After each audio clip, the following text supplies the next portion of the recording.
நீங்க horror thrilling படத்தை ரொம்ப விருப்பப்பட்டு பாக்குறீங்களா? அப்ப இந்த வீடியோ உங்களுக்காக தான். இந்த ஒரு படத்தை பாத்தீங்கன்னா உங்களுக்கு டைம் போறதும் தெரியாது, என்னடா இப்படி ஒரு படமா அப்படின்ற அளவுக்கு இருக்கும். வாங்க என்ன படம் அப்படின்றத பார்க்கலாம். சைக்கோ கில்லர்ட்ட மாட்டிக்கிட்டு யாருமே இல்லாத அடர்ந்த காட்டுல பெண் ஒருவர் மட்டும் தனியா போராடிட்டு இருக்கிற ஒரு படம் தாங்க அலோன்.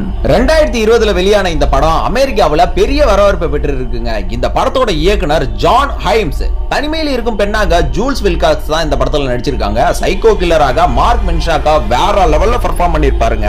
மொத்த படத்திலேயே 3 பேர் மட்டும் தான் தனியான பெர்ஃபார்மன்ஸ வேற லெவல்ல பண்ணிருப்பாங்க. இது இன்னும் சுவாரஸ்யத்தை உண்டாக்கி இருக்குதுங்க. விவாகரத்து பெற்ற பெண் மலைகளுக்கு நடுவில் அமைந்திருக்கும் சாலையில் தனிமையில் தொடங்கும் பயணம் எப்படியெல்லாம் அவரை கொண்டு செல்கிறது என்பதை விறுவிறுப்பான கதைகளத்துடன் கொண்டு சென்றிருப்பார் இயக்குனர்.